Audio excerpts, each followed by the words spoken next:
सबसे पहले आप सभी को राधे राधे, श्रीमन नारायण।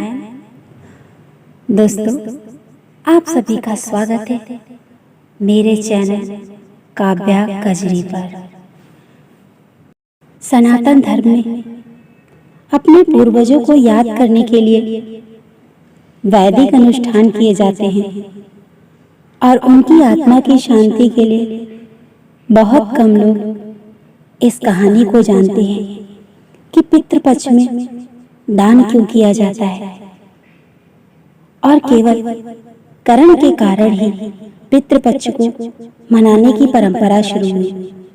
पुराणों के अनुसार पितृपक्ष में दान करने से आत्मा को स्वर्ग की प्राप्ति होती है।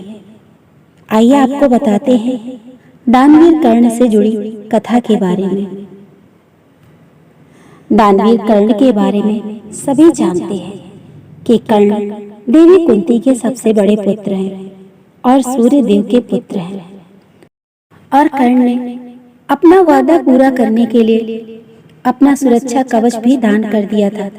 कर्ण ने अपने पूरे जीवन में गरीबों और जरूरतमंदों को पैसा और सोना दान किया। उनके दर पर आने वाले किसी भी गरीब व्यक्ति को खाली हाथ नहीं जाने दिया जाता था, लेकिन उन्होंने कभी भी अन्न का दान नहीं किया था। अपने अंतिम समय में जब कर्ण मृत्यु लोक को छोड़कर स्वर्ग में गया तो उसे स्वर्ग में सोने के पैसे के अलावा कुछ नहीं दिया गया। जब इंद्रदेव से इसका कारण पूछा गया तो इंद्रदेव ने बताया कि उन्होंने जीवन भर केवल धन और सोना ही दान किया और पितरों की शांति के लिए कभी अन्न का दान नहीं किया, इसीलिए उन्हें भोजन नहीं दिया गया। देवराज इंद्र की बात सुनकर सूर्यपुत्र कर्ण ने देवराज से कहा, मुझे अन्नदान के महत्व का पता नहीं था और अपनी गलती का एहसास होने पर अपनी गलती को सुधारने के लिए कुछ दिनों के लिए पृथ्वी पर जाने का अनुरोध किया। फिर उन्हें कुछ दिनों के लिए पृथ्वी पर भेज दिया गया। पृथ्वी पर आने के बाद कर्ण ने अपने पूर्वजों को याद किया और उनकी आत्मा की शांति के लिए तर्पण किया और भूखे गरीबों को भोजन दान किया। 16 दिनों के बाद लोगों के स्वर्ग जाने का कारण ऐसी मान्यता है। तभी से 16 दिनों का पितृपक्ष मनाने की परंपरा चली आ रही है और इस दिन लोग अपने पूर्वजों की याद में भोज का आयोजन करते हैं तथा अपने पूर्वजों की पसंद का भोजन किसी वेद पाठी पंडित को दान करना या किसी गरीब को दान करना अपना ही महत्व है। हमारे पूर्वज सभी कर्म कांडों को करते हुए देख प्रसन्न होते हैं और हमें आशीर्वाद देते हैं। पितृपक्ष की पौराणिक कथा के अनुसार जोगे तथा भोगे 2 भाई थे। दोनों अलग अलग रहते थे। जोगे भाई धनी था और भोगे निर्धन। दोनों में परस्पर बड़ा प्रेम था। जोगे की पत्नी को धन का अभिमान था, किंतु भोगे की पत्नी बड़ी सरल थी। पितृपक्ष आने पर जोगे की पत्नी ने उससे पितरों का श्राद्ध करने के लिए कहा तो जोगे इसे व्यर्थ का कार्य समझकर टालने की चेष्टा करने लगा, किंतु उसकी पत्नी समझती थी ऐसा नहीं करेंगे तो लोग बातें बनाएंगे।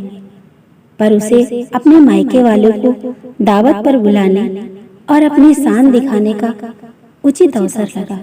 अतः वह बोली, आप शायद मेरी परेशानी की वजह से ऐसा कह रहे हैं, किंतु इसमें मुझे कोई परेशानी नहीं होगी। मैं भोगे की पत्नी को बुला लूंगी, दोनों मिलकर सारा काम कर लेंगे। फिर उसने जोगे को अपने पीहर न्योता देने के लिए भेज दिया। दूसरे दिन उसके बुलावे पर भोगे की पत्नी सुबह सवेरे आकर काम में जुट गई। उसने रसोई तैयार की, अनेक पकवान बनाए और फिर सभी काम निपटाकर अपने घर आ गई। आखिर उसे भी पितरों का श्राद्ध तर्पण करना था। इस अवसर पर न जोगे की पत्नी ने उसे रोका न वो रुकी। शीघ्र ही दोपहर हो गई। पितर भूमि पर उतरे जोगे भोगे के पितर पहले जोगे के यहाँ गए तो क्या देखते हैं, उसके ससुराल वाले वहाँ भोजन में जुटे हैं। निराश होकर वे भोगे के यहाँ गए। वहाँ क्या था, मात्र पितरों के नाम पर आगियारी दे दी गई थी। पितरों ने उसकी राख चाटी और भूखे ही नदी के तट पर जा पहुंचे। थोड़ी देर में सारे पितर इकट्ठा हो गए और अपने अपने यहाँ के श्राद्धों की बड़ाई करने लगे। जोगे भोगे के पितरों ने भी अपनी अपीति सुनाई। फिर वे सोचने लगे, अगर भोगे समर्थ होता तो शायद उन्हें भूखा न रहना पड़ता, मगर भोगे के घर में भी 2 जून की रोटी भी नहीं खाने को थी। यही सब सोचकर उन्हें भोगे पर दया आ गई। अचानक वे नाच नाच कर गाने लगे, भोगे के घर धन हो जाए, भोगे के घर धन हो जाए। सांझ होने लगी। भोगी के बच्चों को कुछ भी खाने को नहीं मिला। उन्होंने माँ से कहा, भूख लगी है।